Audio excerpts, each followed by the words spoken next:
walking through a ghost town. Y'all ain't playing my sounds. Don't tell me to calm down. Don't tell me to calm down. Only time I go backwards is when I wanna moonwalk. Don't test me, my mood's wrong. Don't test me, my mood's wrong. We are who we say that we are. Yeah, we're lost in the stars, and it's all from the start. Never running no pace, never on the right page, but we still read that book, and we still run that race. Ay, Mississippi Racer riding out, no shortcuts, no time for that. Mississippi Racer riding out, till the wheels fall off, I'm driving that. Mississippi Racer riding out, we'll stop burning, strike the match. Mississippi Racer riding out, red light, green light, red light, good night. Ay, red light, green light, red light, good night. Red light, green light, red light, good night. Red light, green light, red light, good night. Red light, green light, red light, good night. Time to chill, don't sweat it.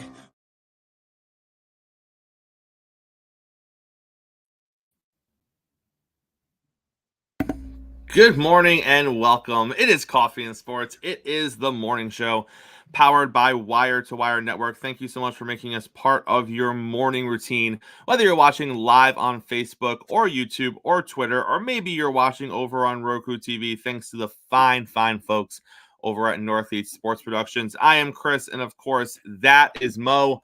Mo, how are you this morning, sir? Doing great on a terrific Tuesday, coming off a great holiday, so I'm ready to go. Mo, let's get it started here. It is Tuesday. Our week is a little off a little bit. We lost a day, but we are going to keep on pushing forward here. We got lots of things to talk about this morning, and we are going to start with the NBA playoffs. A lot has happened since we were last together in regards to the NBA playoffs. So let's start with the Boston Celtics. Mo, we said weeks ago that the way things were shaping up in the East, this could be a comfortable walk for Boston if they played at their best all three series in the playoffs. This could be a comfortable walk to the NBA Finals. And here we are 3 series later. They've only lost twice. And it's been exactly what we thought it was going to be. Some gentleman sweeps, some traditional sweeps, and they are entering the NBA Finals, Mo, with little opposition against them, to be completely honest. I mean, if you look back at the 2 games that they have lost in the playoffs, you could easily argue they really shouldn't have lost either of those games. They did not give their best effort in either of those games. They were not the best floor on the team, or the best team on the floor in those losses, but it's not like, they were clearly the worst team. You know what I'm saying? Like, they shouldn't have lost those games, Mo. So you look at the breadth of the playoffs so far for Boston, and I guess there's a couple of ways you can look at it. You can look at it first and say, damn, look how dominant Boston is. That's not how I look at it, Mo. I look at it and say, damn, Boston's going to get punched in the face in the NBA Finals. Can they respond to it? Because they haven't really had to so far in the NBA playoffs, because they were never going to lose to Miami, and they were never going to lose to Cleveland, because, Mo, on paper, they were so much better than those teams. So I don't think either of those teams punched them in the face. I think that Boston just was Boston and allowed a game in both of those series to get away when it probably should have been a sweep. So, Mo, I look at the upcoming NBA Finals, and we'll talk about who they're going to play in a minute. Regardless of how that series turns out, I think that the Finals is going to be the best team they play in this playoff run. And you can say Boston's the better team on paper. You can say that Boston's been dominant so far in the playoffs, and I agree that they have, Mo. But I also don't think Boston has really been hit in the face yet. And I don't know. What do you think happens if they are? So over the course of the playoffs, I was kind of where you were. I kept thinking that, yeah, they look like the best team on paper. They came into the season with the expectations of coming out of the East. We talked about how great the starting lineup is, and they've won. And at times, they can look a little disinterested. But watching the end of the Pacers series, the last 2 games versus the Pacers, in which they swept the Pacers, I came out with a different narrative. I'm looking at Boston, and I'm actually looking at them and saying, like, when you have the pressure of not just being the best team in the East, but the pressure of you're supposed to go to the finals. That's literally what they looked at when they said, when they put this team together, that team's supposed to come to the finals. They're going to the finals. I look at this team more as a team that they've done enough. I mean, in the bigger picture, if Boston turns around, if they win the NBA championship, nobody will talk about, well, they lost a couple along the way. They didn't look as interested. So I'm looking at it from that point of view. I was really impressed with the way Jaylen Brown had played throughout the playoffs. He actually ended up being the Eastern Conference. He won the MVP for the Eastern Conference, and I think it was deserving. I'm looking at Boston now, and I'm looking at the two teams that are battling in the West, and I think a lot of people would say the momentum would be with whichever team comes out of the West. And obviously, right now, that clearly looks like it's going to be the Mavericks. I actually think that could be a great series. I think if Boston gets punched in the mouth, I actually think that group can respond. And mind you, they're going to the finals minus Porzingis, who they say presumably will be healthy by the finals. So then, with a full complement of their stars, would Boston be an easy out for either team in the West? I don't think so. I actually think that the Boston Celtics should be slightly favored to win the NBA championship, no matter who comes out. And I know it's weird because I was where you was at, but at the same time, I have to remind myself, Mo, you're one of those people. When they got Drew Holiday, when they added Porzingis, you said Boston's coming out of the East.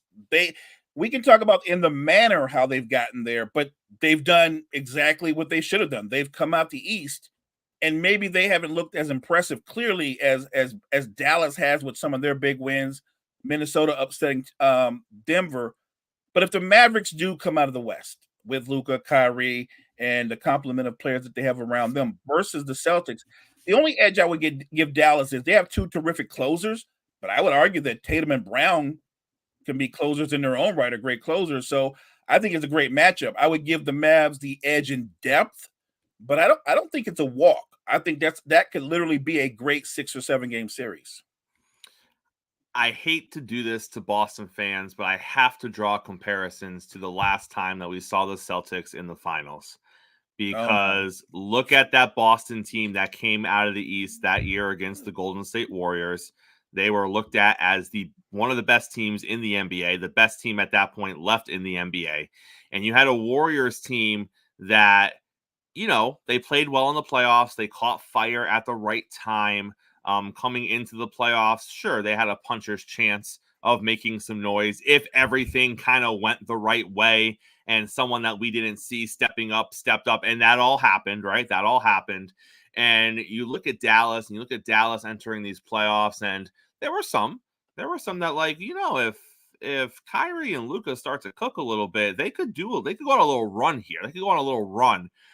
We still think it's going to be Denver or Minnesota or OKC. They weren't right at the forefront of it, but they were kind of sitting back there. People are like, maybe, if everything kind of goes right for Dallas, maybe they could make a run to the Western Conference Finals, and who knows at that point.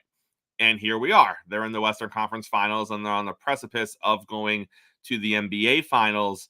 And Mo, my only concern for Boston is if they lose a game, at what point do the demons start to creep back in? If they lose 2 games in the finals, at what point do they start saying, man, we are supposed to be the best team in the NBA. We were supposed to be here. They weren't supposed to be here. No one started the season, months and months ago saying Dallas is going to be in the finals, but we've known all along we needed to be here. We knew all along we were good enough to be here. We knew all along that we belonged here. And then you start that conversation of, this isn't Golden State all over again. We're not going to do this again, are we? And I think, Mo, when it comes to Boston, until they actually do it, until they actually win a title, until Jason Tatum has that signature fourth quarter game in the NBA Finals, because what are we going to be looking at as the finals kick off? We're going to be looking at what Tatum did in his last finals appearance, right? Until all of those questions are put to bed and Boston actually wins the chip, those questions are going to keep being asked. And I think it's fair. It's fair because if you wipe away the Golden State Warriors series and you just look at how Boston looked coming into that finals, they were favored. It wasn't it's going to be a good series, and I think Boston has the advantage. No, Mo, it was Golden State can't beat Boston. Golden State doesn't have enough firepower to beat Boston. Right. Look at what Boston's done through the playoffs. If that's the Boston that shows up, Golden State might make it to 5, 6 if they're lucky, but Boston's winning the series. That was the narrative going into that finals. And then it didn't go that way. And now you're looking at a series where Boston isn't a head and shoulders favorite. They're still a great team, but you expect it on paper to be a closer series, and maybe it's not. Maybe Boston goes out there and they take it in 5. We don't know. But I feel like, Mo, and you can say it's fair, you can say it's unfair, but until they actually do it, I think those questions will continue to linger, and I think they're fair because you're talking about a team that's been to the Eastern Conference Finals 6 times in 8 years or whatever that number is. So you can't keep going there and going there and going there and not getting it done. Once you get it done, we're good. But here we are again. They went to the Eastern Conference Finals. They check it off. They finally got back to the finals. Second time during this run. Can they get the chip now? Yeah, and look, I think all questions are fair, but I would remind everybody that thinks that way or that's out there listening that they didn't have Jrue Holiday and Derek White. That starting backcourt, that wasn't their starting backcourt. That's a completely different backcourt. It is the best defensive backcourt in the league, and it's not a lopsided backcourt. They're the best defensive backcourt, but either one of those guys can drop 20 on your head on a given night. So they have those two. And Jrue Holiday is he's a champion. He's a proven playoff performer. They didn't have Kristaps Porzingis. It is a different team. The only thing that's consistent is you still have Brown and Tatum as your cornerstones, but I think overall that it's a different Boston team. It's not the same team that played the Warriors in the finals. You can say that it's the same 2 best players that were there, but the surrounding cast, other than Al Horford, I think it's a different team altogether. So I think the questions are fair. And look, you can make the argument, looking at the way that the Mavs are playing, more importantly, looking at the way that Luka and Kyrie are playing, those 2 guys are coming in and their confidence are through the roof times 10, right? Like, and you're looking at how you're going to guard them. Look, as good as Derek White and Jrue Holiday are, great defense. I mean, great defense can still be beaten by great offense. That's just a reality. Like, you can do everything right and Luka's going to make a shot. Same for Kyrie. So I don't know how they stop them, but I think if you're Boston, should that matchup happen, I think you have to approach it more like we'll do our best to stop them, but it's on Tatum and Brown to make sure the Mavericks don't stop them, don't slow them down. And I think that's where you have a great point. Like, will Tatum show up? I believe most people would agree he's their most talented player. He's probably, some people would say, their best player. I actually think he and Jaylen Brown, even though he might be more naturally gifted, I think they're almost equals in my opinion. And look, if Boston won the title, would it surprise you if Jaylen Brown were Finals MVP? Because it wouldn't shock me. But again, that's a huge task when you're playing Luka the way he's playing and Kyrie with their shot creation. I'm not favoring anybody in that particular series. As a fan, I'm literally rooting for a 7-game series. And Mo, I hope, because worst case scenario, game 1, it's a close game. Tatum and Brown are playing well through 3 quarters, and then Tatum disappears in the 4th quarter and they lose the game. That would literally be worst case scenario for Boston, because now it's all on the table. At that point, if it looked like Boston was going to a win and Tatum disappears in the 4th quarter and they lose game 1, at that point, it's all being talked about again. And that's what Boston needs to avoid. Boston needs to avoid an early slip up where Tatum disappears. Because if that happens in game 1 or game 2, that's all you're going to hear about for the next couple of games. I'll go you a step further. If Tatum slips up late in the game, but Kyrie steps up and helps the Mavs win, that's going to be brutal. That's going to be brutal. Remember, there is a backstory, and it's Kyrie, obviously, in his time with the Celtics and in his relationship with the Celtics Nation. There's a big backstory there. So if Kyrie steps up and the Celtics Big 2 does it, yeah, that's when it starts getting into your head. Let's look at the other series. So we have Dallas, who is up 3-0 against Minnesota.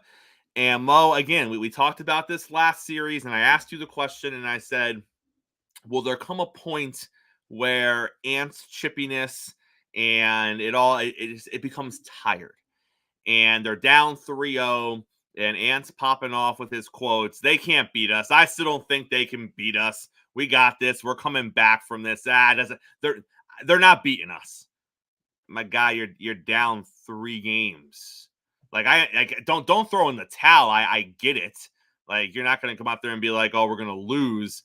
But again, I feel like you lose some of the bite when it's the same stuff over and over and over again, and you haven't played necessarily your best basketball in the first 3 games of the series. Your team around you definitely hasn't played their best basketball in the first 3 games of the series. So I get it, because people are gonna be like, well, what do you want him to say, Chris?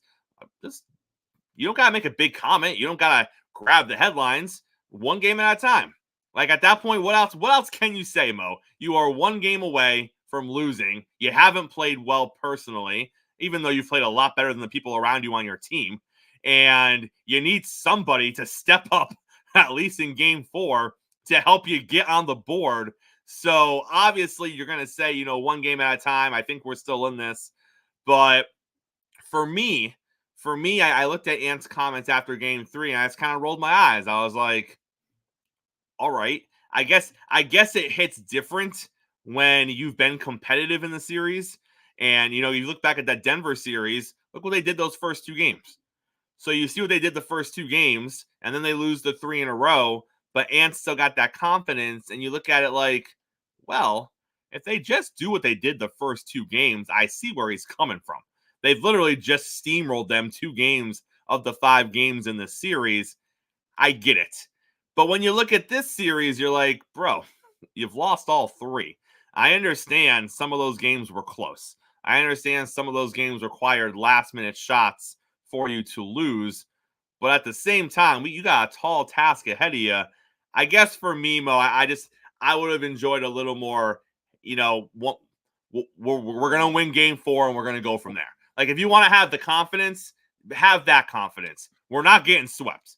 We're going to win game 4. Right. And I'll talk to you after game 4, and we can talk about the rest of the series. But to sit there and be like, nah, they can't beat us. They beat you 3 times. What do you mean they can't beat you, Ant? They just beat you 3 times. And I want to chalk it up to this. I think that's his manner of leadership, though. Remember, he is 22. I get it. And of the starters, of the core players, he's the youngest guy. He's not just the 22. He's the youngest player and the best player of the team. I think his leadership style is unrelenting confidence. I think that's just who he is. And it's okay. Look, if he truly believes that, and maybe he does, I don't know if his teammates believe it the way he does, but I think he's being authentic when he's like, no, we're going to win. I think he's talking about, at this stage, win and get back in the series. I think he's playing with that, thinking with that type of confidence. And let's say the Anthony Edwards that's the leader of the T-Wolves now, 5 years from now, he's going to be a different leader. He's going to talk differently, articulate himself in a different way. But right now, I think he's going right off the dome. This is his confidence level, and he's saying, like, look at the 3 games. They've all been 1 possession, which is true. These have been great games. Mm-hmm. The T-Wolves have had double-digit leads, and they just couldn't hold them. The difference in the game has been Kyrie and Luka stepping up late. In clutch time, they go through the roof in terms of their shooting percentage. They get better when the game gets tighter. And versus Minnesota and Ant and company, and they struggled in clutch time. They just can't get it done. And to be fair to Anthony Edwards, I think he's a star on the verge of being a superstar. I'm not one of those people that's quick to anoint because off of 1 season. I'm going to need to see more. You can see the talent. I can see the potential. I'm right there. I think he will be one of the faces of the NBA. But he and Karl-Anthony Towns are not equal in what they are. Karl-Anthony Towns is an all-star caliber player, not a superstar. He never has been a superstar. And I think when people are like, well, both of their superstars have to step up, they don't have a superstar. They have a guy who's on the verge of it, and the other guy was never even close to it. And Towns, to me, if you look at this series, it is very much how his career has been. You see all the talent, you see all the potential, you can see the skill set, and yet there's an inconsistency, and then a lack. I want to use lack of fire. Like they go, well, he's young, and I'm like, Towns has been in the league like 8 or 9 years now. He's a young man still. He's 27, but he's a veteran NBA player. Like there's things that you should know. Like my three's not falling. I'm struggling from three. They're guarding me with perimeter players. I need to go in the post so I can wear these guys out in the mismatch, and he's not doing that. And I feel like if you look at this series overall in a microscope, right? They're trying to beat Dallas the same way they beat Denver. And I told you this before this series. I said the big difference between Dallas and Denver is Dallas's best players are perimeter players. It's different. It's completely different because a big man, you can deny him the ball. You know where he's going to be. He's going to be around the basket. Kyrie and Luka operate from 30 feet and out. And that's a different animal altogether. And they have not adjusted to that. I would say if I were the Timberwolves coach, you have to blitz them. You have to go if Derek Lively or Daniel Gafford is going to get 30 points on me, we'll see. We'll take that shot. But I can't let Luka and Kyrie play one-on-one. I can't. I mean, I think all your points are valid in terms of Ant seems like he's talking like the series is tied. But I really believe what he's trying to do is I think he's trying to put some confidence into his teammates. I think he's still confident, but I don't think his teammates are nearly as confident as he is. And when it comes to Towns, I think what you're seeing here is when you get into these leverage situations, the guys that have it, there's another level, right? So you look at Karl-Anthony Towns and you go, he's an all-star. Great. If you take all the all-stars in the league, anyone that you would say they're an all-star player, and you put them all together in a room, and in that room there's a door, and that door is only available for those who have a next level. And that's what you're looking for, right? You have all-star players, but in big situations, can they level up and get you to that next level? Ant clearly can level up. He has a couple of levels, actually. He's not just one level above being an all-star player. He is knocking down the door of being the face of this league for the next 5, 6, 7, 8 years. All right. But you look at a player like Towns, and I think the anticipation going into this run, and as this run developed, especially with what they were doing against Denver, you look at it, and I think you sometimes confuse the result of the game with what the specific player is doing. And I think coming out of that Denver series, there was just so much confidence, a lot of it from them, but also just from the NBA world of, well, look what they just did to Denver. Look what they just did to the defending champs. They're gonna take down Luka and Kyrie. I mean, 3 months ago, we were saying this team couldn't play defense. We were saying that this team on the back end was a hot mess. We were saying this team was just offense and nothing else. And now, yeah, sure, they're here, but they just cut through Denver like a hot knife through butter in 4 of those games. So they're going to handle Dallas. And then you're just waiting for Towns just to level up. Just one level. Go one level higher and be what Ant needs. Be the Robin to his Batman. And he not only has he not done it, Mo, but to your point, maybe that's just not him. Maybe he's not going to do it. Maybe he is just the all-star player who every now and then will have a game that he plays that next level up, but he's not the guy that can just get to the next level every time he needs to on a consistent basis. And that's not a knock against him. He's played awful in the series. But if him getting to the next level, if this is what you're going to get, you now know what you have from Cat. You now know that in these high leverage situations, he isn't going to be that guy. Now, it sucks that you're finding that out on the verge of potentially making or not making the NBA Finals. That's unfortunate that now is the moment you're finding out if you thought he was that. If you're sitting here in your Minnesota and you're like, yeah, he's definitely the 2. He's definitely the 2. He's definitely the Robin. Like, if that's what you honestly thought, and now you're seeing that he clearly is not, That's unfortunate because now you need to fix that moving forward. You do. But that just is the situation that you're in sometimes, Mo. You are what you are, and he is a good player. I'm not saying he's not. He's not this bad either, by the way. He's having a terrible series. He's not this bad. But when it all balances out and it all washes out in the end, I also don't think he's what Ant needs for them to be the best version of themselves. No disagreement here. Look, I've been of the opinion for the longest that I think Karl-Anthony Towns, even with all his skill set, and he's very talented, but when you start going bigger picture, could he be the second best player on a title-winning team? I don't think so. I've never thought so. You made a good analogy. You said he needed to be the Robin to Ant's Batman. I think we found out he's Alfred. And there's nothing wrong with Alfred. Alfred is very helpful. Very important to everything that happens around Wayne Manor and up. They called him a butler. They called him a butler on the morning. Right. I can hear where that's going. But my point is, though, I don't think he's a natural number 2 option on a title-winning team. He's probably more of a 3. The conundrum they're in is because if we're getting bigger picture, you're going to have to pay Ant. Gobert already has a big contract. Towns does. You're going to have to move somebody, and they're going to move it.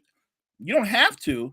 You can literally look at your team and go, well, we just beat Denver, and we've been in close games against Dallas. Should they lose, you could easily look at your team and go, we're just going to come back better. We're going to run it back. That is one strategy. I would say what we've seen in the Western Conference throughout the regular season, Chris, and what we've seen in the playoffs is whatever the commissioner always wanted. He talks about parity. You're living it right now. I would argue that had Denver beat Minnesota, they'd be winning the series versus the Mavs. I think the Mavs are more favorable matchup for Denver. It's really one of those kind of things where a flip of the coin in the West because these teams are so close. Think about OKC and the Mavs. There were so many high leverage moments that OKC had control, and then the Mavs just beat them by being better in clutch spots. I'm looking at Minnesota going forward. They may very well win tonight, and we go back to Minnesota. Who knows? They could win 2 in a row and push it to 6. Maybe. But I still think big picture. I just think, like you said, I don't see Karl-Anthony Towns being a number 2 on a title or championship winning team. He's very good. And I want to put out that something that you just said, he's having a god-awful series. Like, he couldn't play worse. And it's been pointed out over and over again. You're shooting in the teens from 3. At some point, you have to go, enough with the threes. Let me get my back to the basket. Go play with a smaller lineup. Take Gobert out. And they did, because Gobert only played 28 minutes the last game, although he was in foul troubles. But start Naz Reid with Towns. That would give you 2 bigs who can stretch the floor. It would open up more space for Ant to work, more space for Conley to work, and maybe that way you create your own cross mismatches. But you have to try something different. Like, you can't go, nope, we're staying with our starting 5. That's what got us there. Like, that lineup, the starting 5. That's not working against the Mavs starting 5. You've got to shake something up. The one thing I think that is really an advantage for Minnesota moving forward over the next 3 or 4 years, Mo, is if you look at the NBA landscape, coming out of the, 2015 through 2019, which was really, it was the Warriors dynasty. The Warriors owned the NBA during that time, even though, Toronto won it in 2019. But coming out of the Warriors dynasty, look at where we are. The Lakers with LeBron, they got to 1. They won 1, but they're not a dynasty. They're not going to be there every year. They're not gatekeeping the NBA finals and the NBA titles. Then you got Milwaukee. We thought Milwaukee might be something. We thought that might be the start of something. It really wasn't. And then the Warriors kind of steal one that we didn't think they were going to get. We honestly thought that was going to be the start of Boston starting something, right? And it never was. So, and then Boston didn't get back the following year. The following year, you got the Nuggets, and then we thought, well, maybe this is going to be the start of Denver starting something, and it really wasn't. So now you look at this year, And is it going to be Boston starting something? Is it going to be Dallas? Is it going to be Minnesota? Regardless of the outcome, what you're looking at is what you just said. We're looking at parity across the league, and you're not looking at a team that is built to be there year after year for the next 3, 4, 5, or 6 years. What you're looking at is a bunch of good teams that in any given year, in any given playoff series, could find themselves in the finals. I think when you're going into next year, you can probably circle 4 or 5 teams from the West where you were like, if I told you they won the finals this year, you'd be like, oh, okay. And you would be okay with it. You could look at maybe 2 or 3 teams, maybe 2. The East is a different story. But you could circle a couple of teams from the East and say, if they won the finals, you'd be like, oh, okay. So when you're looking at 6 teams in the league, 7 teams in the league, and you have no argument if I said they're going to win the finals, that means you have not only a lot of parity in the league, but it means you don't have a dominant team in the league. If you go back 7 or 8 years and the Warriors were doing their thing, and I gave you a name that wasn't the Warriors, your first thought was they knocked off Golden State? Really? And that's right where you went. You were like, well, how'd they beat Steph? Like you're breaking it down. Like, what kind of series did they have to knock the Warriors off in the finals? You don't even know who they're playing against. If I give you a team now, if I tell you that Minnesota wins it next year, you're like, who they beat? Boston, Philly. Like you don't even know who they beat in the finals, right? Because there isn't a dominant team right now, and that's good in many reasons. That's also bad for the league in many reasons, because dynasties are better stories. Knocking the hero off the perch is a better story. It's easier to hate someone when they keep winning titles. So there's both sides of it, Mo. But when you look at a team like Minnesota, who you know coming out of the series is flawed in the way they're currently constructed, and like you just said, what are they going to do to get better? Or what can they do to get tremendously better? And the answer is not much unless they move a piece. So if they're not going to move a piece, which no one thinks they're going to, they're just probably going to add some complementary pieces in. It's not the end of the world for Minnesota, because you look at it and you go, if we replayed this Dallas series 3 weeks from now and Minnesota won it, you wouldn't be surprised. You wouldn't be surprised at all. And I think that's where we are in the NBA right now. There isn't a dominant team. And maybe it's Boston. Maybe Boston wins the championship this season, and they're in the weaker conference over there in the East, and they're just going to steamroll to the finals. Maybe this is the beginning of a little run for Boston. But when you're looking at the last handful of years in the NBA, Mo, it's just a lot of good teams. And I think you bring up a great point. There's no real villain. Dynasties are great for the league because it gives the other team somebody to chase. It gives a certain group of fans somebody to hate or dislike. Like, look, they're only so good because they got all those guys, and I don't know how they had enough cap space to put those guys all together. Like you said, the Warriors did that. That was our last dynasty. And it's funny because you brought up how the Celtics had lost in the finals to the Warriors. Had they won, Tatum and Brown would be competing for their second title in a couple of years. And I'm looking at them and like the weird thing about the Celtics is I think they're in their run. You know what I mean? Yeah, like they are with it. They're smack dab in their window. And so what they need to do to validate all those trips to the conference finals, they need to win a title. They need to win a title. I mean, but really, arguably, if you want to call them truly great, because they're in their run, they need to win at least 2, right? To win at least 2. So, yeah, I really think it's weird. We don't talk about them that way, but they've been to 6 or 7 Eastern Conference championships. They've been to an NBA Finals. Now this is their second trip to the NBA Finals. They're in their run. It's just a matter of, are they going to win a title? In a lot of ways, it reminds me of the older Celtics team with Pierce, Garnett, and Allen. Because the perception of that team, even the way people talk about them, is like, man, they must have won like 3 or 4 titles. They won 1. They won 1 title. They went to 2 finals, but they only won 1 title. And they were right. And if they wanted to call them a dynasty, but they couldn't.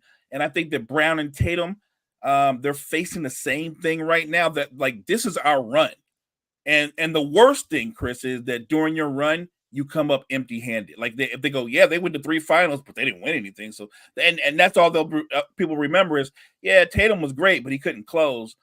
So I do think even though they beat the Pacers, even though they've played better, I can understand people's trepidation towards going, yeah, the Celtics are going to come out or win it all. No, they haven't looked better, you could argue, than the Mavs has, in terms of how the Mavs dismantled OKC late in games, has been dismantling Minnesota late in games. But the Mavs play it so close to the vest, like you said. When you play that close to the vest, you could flip that script, and they could have easily lost to OKC. They could easily be down 0-3 to Minnesota. It piques my interest to see this matchup happen, and I hope it does. I'd love to see Dallas play against the Celtics in what could be a very back and forth epic 7-game series, because there really is, Chris, no dominant team in the NBA. If the Mavs win it, I know people, because you always go prisoner of the moment. Well, they've got 2 great closers, and Luka and Kyrie, and Jason Kidd's a great coach, and they're not the favorite next season, right? They're not the favorite. They won't be. And look, really, when you look at the Western Conference, they shouldn't be. But that'll be the narrative. And if the Celtics win, it's a different one, right? Well, they were supposed to be. They're the best team in the East. If the Celtics win, the narrative will be like, well, they won one. Can Brown and Tatum go back to back? That'll be the next question. But yes, there is no dominant team in the NBA, and I think the fact that there's no dominant team, the owners say they love it. But I would say if you look at the ratings, I don't think the fans love it. For whatever reason, fans love to hate a certain team, right? When Golden State was at their very peak, I know Steph is very popular, beloved, or whatever, but a lot of fan bases couldn't stand them, and they would tune in just to see if they would lose. There's no real villain in Boston versus Dallas. No, there isn't. And again, some sports are able to create the drama on their own. Some sports try to artificially create it, and it works and it doesn't work. When you have a dynasty, or you have a team that is continuously getting to championships, 2 and 4 years, 3 and 5 years, whatever it is, you can start just making some of those natural storylines. When it's just different teams every year, it's hard. It's hard to really go beyond what you just are looking at this season, this playoff run. And you feel like if people start to do more with that, they're just reaching, right? Like, because there isn't anything there. It was different teams last season. It was different teams the year before. So when you start trying to make it bigger than it is, that's how it's going to feel. You're just trying to make it bigger than it actually is. And there's nothing wrong with that. There's nothing wrong with having 7 or 8 teams that are viable for a championship. In theory, that should help a league. It should make the markets watch their games longer. It should make teams more interested in going to games later in the season. Like, you know what I mean? Like, when you feel like your team actually has a chance, and there are 7 or 8 teams that you think actually have a chance, that should be good for business. But we'll see. We'll see how the ratings compare as we get in through the rest of the playoffs here. Mo, I want to talk a little bit about the Clippers. The Clippers have a Paul George situation on their hands. What are they going to do with Paul George? Will Paul George be a Clipper? Rumors coming out of Los Angeles are that they want him back, but he's not going to make more money than Kawhi's making. And it seems like we've had our first line in the sand drawn. Remember, Kawhi's deal, I believe, is 3 years, like 150. It's just over 150 million. I think it's like 152 or something like that. 3 years, 152. So they've already kind of drawn the line in the sand. We want Paul George back. He's not going to make more than Kawhi. So now you're kind of sending the message to Paul George's camp of where they see your value. And if that's not where he sees his value, now it could be a lot easier just to walk away now. Now it could be a lot easier to just say, okay, I know what they're going to offer. I know what ballpark they're in. We are not in that ballpark. So let's kind of figure out where we're going to go kind of situation. Mo, with that being the rumor and innuendo coming out of Los Angeles, is Paul George going to be a Clipper next season? I don't think so. I literally think that Paul George is going to go to the highest bidder. I'll make it that simple. He's going to go to the highest bidder. I'm of contenders. I mean, it's right. I don't expect him to sign with Detroit, but if the Wizards come calling, he's not listening. No, he's not interested in teaming up with Kyle Kuzma. No, he's good. One of the teams that is tied to Paul George is the 76ers. But, Mo, I feel like the 76ers are tied to everybody right now. They are. Including LeBron James. Apparently, the 76ers are very interested in bringing LeBron James on board next season, which is funny to say because I feel like insert name that thinks they can win a title, they're probably interested in bringing LeBron James on board next season because why not? He's not going to hurt the team if he's there for a year or two if you're a championship contending team. So what do you make of Philly being in, first of all, on everybody, seemingly? And what do you specifically make of them being interested in LeBron James?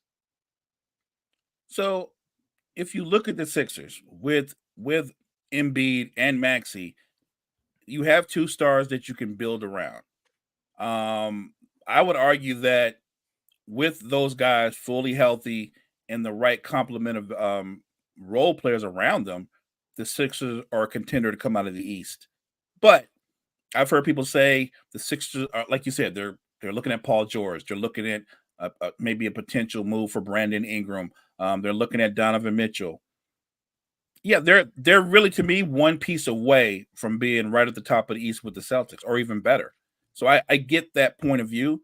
Why would you not pursue LeBron? If you had Tyrese Maxey, LeBron James, and Joel Embiid, along with the complement of role players they have, automatically you're favored to win the East, rightfully so. I totally understand that. I get that. So I understand why they would pursue LeBron. And maybe their attraction to LeBron is this. Bro, if you come here in the East with you, Embiid and Maxey, in the East, it's just us in Boston. Right. We can say it's a 4-team race, but it's really a 2-team race. And we'll see them in the conference finals, and we think we'll beat them. You might. So I get why would that not be attractive to LeBron? Because I keep hearing the narrative that, well, he loves living in LA and he loves the LA lifestyle and the access and all that. And I'm like, I get that, but he's not a regular person. He's a person who's extremely wealthy. He can fly. He can fly to LA if he wants to. He can still live the LA lifestyle. Like, he can literally take a private jet from Philly to LA if he goes, I'm gonna get the LA lifestyle. Like that, if that's the only reason he's in LA, which if that's the only reason, then he should be leaving. He should be moving on. If you don't feel you can win a title in LA in the current Western Conference, why wouldn't he leave? I feel like his single mission in life as he goes through his career, hitting year 21, he wants to win another title. He does. He's obsessed with winning another title. You're not going to win another title in LA. I'm a Laker fan, but it is what it is. You're not going to win another title in LA. And you could go out and you could pursue Donovan Mitchell. And I get it that it looks good on papers. It'll play a lot better in 2K. But in real life, when you've got to go up against Denver and you've got to go up against the Mavericks, Oklahoma City will be a year better, a year more mature. You don't think Minnesota will be better? They will be better. That is a gauntlet to go through, a bear to go through in year 21 while in the East. And I'm not saying there's not talent in the East, but it's not the gauntlet that the West is. Like I can totally see why it would be attractive to him and why the Sixers are probably going to reach out to him, because they're going to probably make the same argument. Dude, why are you wearing yourself down when you could come here? We're skating through the first round and the second round. Like we're everything we're doing is to get to the conference finals and then the finals. Like, why push yourself? Be with AD, barely get. They won 47 games and they were a play-in team. Like, come on, man. Like if you won 47 games in the East, bro, you're like the 5th seed, like at worst.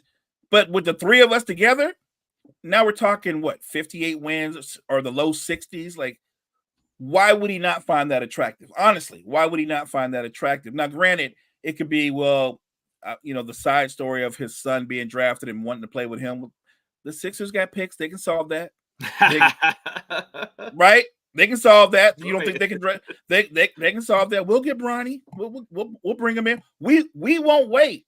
We won't wait till the 55th pick, because that is allegedly the pick that the Lakers are thinking about using to go get Bronny. Look, by the way, if you get drafted 55th, I'm not sure you wouldn't be better off not getting drafted at all. Right? Just saying. Just putting it out there. Putting that out there, like 55th. That's telling you literally what the league thinks about you. So I'm just saying, I totally understand the LeBron rumors. And look, he's put it out there to the Lakers. He's obviously going to, and he's going to do it. He's going to opt out, right? Yep. As soon as he opts out, they're going to be like, he's not coming back. Like, that's not it. What he wants to do is opt out and then leverage the power that he has to make sure they make every move he makes. And once they make those moves, and he's certain they're going to be done, he'll probably return to the Lakers. He probably will. That would be my gut feeling. Now, if they do something that he doesn't like, or they can't get the player that he would like to play with, I think Philly is on the table. I really do believe so. If he's really trying to win another title, I don't think LA is where you're going to win another title. I'm just being realistic. And maybe he might be content. But I feel like he's a driven guy. Right? The way Tom Brady's a driven guy. Tom Brady came back to play with the Bucs because he knew, like, if I add me to what they already have, we're winning another title. That was his obsession. I think LeBron feels the same way. So, look, as a Laker fan, is it disappointing? It's a little disappointing, but at the same time, I'm the kind of guy that goes, at some point, we got to rebuild. We do. If you put everything on a 40-year-old who can leave at any minute, when he leaves, we're going to be, and we give away all our picks to please him because he's really good at that. Once he leaves and the cupboard is bare, we're not going to be bad for like 2 or 3 years. We're going to be bad for the better part of a decade. Let's do some real fantasy booking here, Mo. Let's say LeBron goes to the Warriors, okay? And let's say they win a title with LeBron. Does that help or hurt Steph's legacy? Because now what you're looking at is, so Steph would be a 5-time NBA champion at that point. He would have won 2 with KD, 1 with LeBron, 2 without either of them. KD would have come to play with him, and they won 2 titles. LeBron would have came to play with him, and they won a title. But I can very much see it being, oh, Steph needed KD to get a couple of titles. Steph needed LeBron to get a couple of titles. Or is it the other way around where it's like, nah, KD went to Steph to win a couple of titles. LeBron went to Steph to win 1 more title. Because Steph's the consistent one in that picture, right? Right. He would have them with LeBron, without LeBron, with KD, without KD. At that point in this fantasy booking, Steph has 5. And 2 of them, LeBron and KD wouldn't be on those teams in this fantasy situation. So if LeBron were to go to Golden State and they win a title, Mo, does it help Steph's legacy, hurt Steph's legacy, or not really impact it at all, aside from the fact that he has a 5th title? I don't think it hurts his legacy at all, because I think what they're going to say is that KD bought into that culture. He went to that culture to win a title. LeBron, late in his career, looked around and said, I'm not going to win here. He went to that culture, right?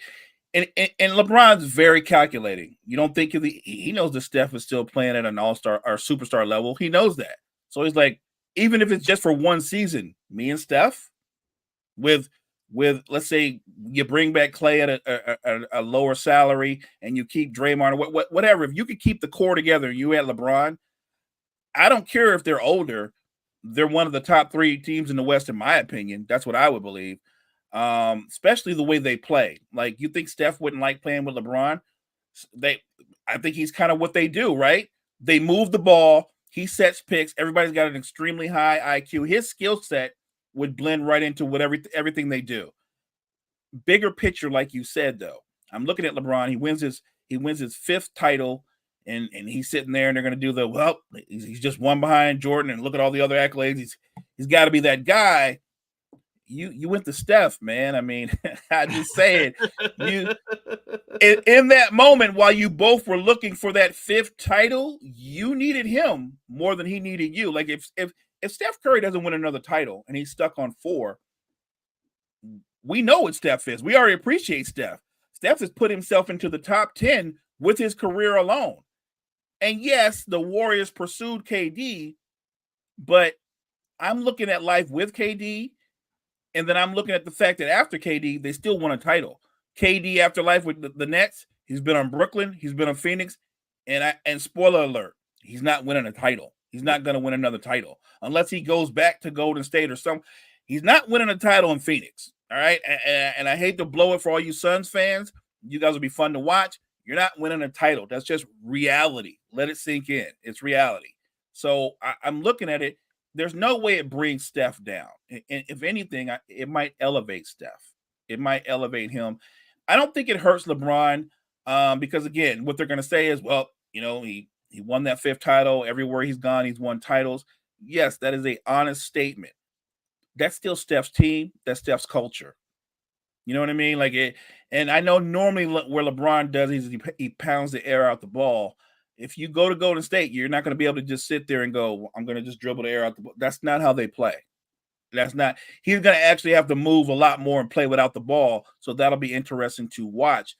I really think that as a fan, would I want to see that? Absolutely. Who wouldn't want to? I mean, that would be a draw. Steph Curry, LeBron James, while they're both still playing at an incredibly high level, even though it's not like I'm rooting for the Warriors, I'd be highly invested in seeing them go on a deep playoff run. I would. What fan wouldn't? And then we start talking crazy stuff, right? Like, well, if they won one, Chris, who's to say they can't come back and win two? Like, well, Father Time probably at some point he's going to say like that's what says they're not going to win two. But do you? Let me ask you this: do you think it elevates LeBron over? I mean, look, we already know in the greater picture, LeBron James is ranked or seen as higher than Steph Curry, but does it elevate him any more than he is over Steph Curry right now, or is it the same? I mean, LeBron's 1-2. I mean, whoever thinks he's one thinks he's one. Whoever thinks he's two thinks he's two. LeBron will never be lower than 2 on a reasonable NBA person's opinion of the greatest NBA players of all time. If LeBron is any lower than 2, you just don't like LeBron James. So he's right. I mean, he's either 1 or he's 2. It comes down to that. So if you have him at like 4 or 5, just acknowledge that you don't like LeBron, and we're going to move on because he's either going to be 1 or 2. Steph getting 5, I think that elevates Steph a little. And I'm not saying it's going to put him much higher. Maybe if you have Steph 10th right now, you might move him up to 9th all time by saying that he's got 5 titles. I don't think it does a ton for Steph. But like you just said, you know, you look at that argument of, well, yes, they pursued KD. KD came to them. Look at what KD did when he left. Nothing. Yes, LeBron went to LA. He won the title in the bubble. He tried a few more times in LA, couldn't get it done. He had the chance to leave or stay in LA. He chose to leave to go to the Warriors. Why? Because he thought he could get one more with them. They still have to do it, right? It's not like he's just signing up for it and being handed a championship. Facts. And it's like, well, you're getting it because you chose to come here and you chose to leave LA. No, they would still have to go out and get it, which means LeBron still earned it. So he's still earning his 5th title at the age that he's at, which, by the way, is mind-blowing, with a team of players that would be an older team, which is still pretty impressive when you're looking at all the young faces who will be taking over the league. So I think it helps both of them a little bit. I don't think it moves the needle all that much, but I think you look at it, and I think if you can truly appreciate the game, you look at it as saying, man, look at these two greats saying, hey, can we get one more? Can we each get 5 on our way out? And I don't think it's, and yes, some would hate that team, but I don't think it would be as hated as the Cavs were in their prime with LeBron, as the Warriors were in their prime with Steph. You almost get to a point with great athletes late in their career where they've done so much, you do start to respect them. You kind of look at it and you go, It would be kind of cool if you got one more. It would be. Like, I'm not going to root for them, but it would be kind of cool if LeBron and Steph got 5 together, because then you ask yourself that question, Mo. Well, damn, if they got 5 together, could they get 6? Could they get 6 together? Right. And now they're all sitting there on 6 with Jordan? Like, it's so fun to think about. And I think it takes the hate and the animosity out of the conversation for a lot of fans who are just like, I'll sign up to see it. I'll sign up to see how it plays out. And if they got 5 together, I'm okay for that for a season. But just imagine you open up a Pandora's box, right? If they get the 5 together, not to mention what are they doing? Because now they're saying it's a changing of the guard. We got Anthony, we got Ant, we got Tatum, we got Luka, we got SGA. This new wave of guys, and then these 2 guys that have represented the league for almost 2 decades together, like, have turned them back. Like, you know what I mean? Like in Star Wars, The Empire Strikes Back. Like the old guard's not done yet. That to me would be both a testament to their greatness, their individual greatness, and it would show you that you can have a 40-inch vertical and have an incredible handle and all those things, and that doesn't mean by default that because you're physically more gifted or whatever that you're slated to win a title. Like, I think sports, sometimes we forget it's a lot about what's going on in your head, your mentality, your heart, your knowledge of your sport. Guys like Steph and LeBron know when to pick and choose their spots. They know when to attack. And I think that's undervalued in the current NBA more and more. So would I be rooting for the Warriors to win? I'm a Laker fan, but of course I'm going to buy into that. Of course I'm going to go Steph and LeBron wins a 5th title together and they come away healthy. And maybe the plan was we're going to do this one time, and then they go, you know what? We're going to run it back. Like, if they won 6 titles together, here's the crazy part. If they won 6 titles together, remember, LeBron is going to be top 3 in every statistical category that matters all time. He's already number 1 in a certain one that won't be. There's nobody's coming along and breaking that scoring record. I'm going to say ever. Unless they induct like a 5-point shot and the guy shoots like 1,000 of those or whatever. But imagine the 2 of those guys stuck at 6 with Michael Jordan, and LeBron's like, well, I've got 6. Go ahead. Give it to me. Come on. Give it to me. And what are they going to say? They're like, well, you got 6, but you did play with Steph. So, I mean, yeah. We're gonna give you like credit for 5.5. Can't give you 6. Like, can't give you 6. It kind of goes back to what you said. They're gonna go, well, you just don't like the guy. Just say you don't like him. And guess what? In sports, and I know you know this, you're a big baseball guy. There's got to be some baseball player who's a great player, but for whatever reason, you didn't like him. You didn't like him. I've got guys in football that I knew were great players, but I don't know why they just rubbed me the wrong way, and I didn't like them. And in the NBA, I think LeBron has been polarizing, but they're getting caught up in personality. I'm only judging on how great a player he is. And if he gets 6 rings, I actually think that the debate, it isn't a debate anymore. He's number 1, and it's not the earth won't shatter. Michael Jordan will be number 2. The earth won't shatter. Like, if the insult is Michael Jordan has just become the second greatest, like, that's a weird thing to say. That guy's the second greatest player of all time. The nerve to call him the second greatest. Like, that's not an insult. It's not an insult.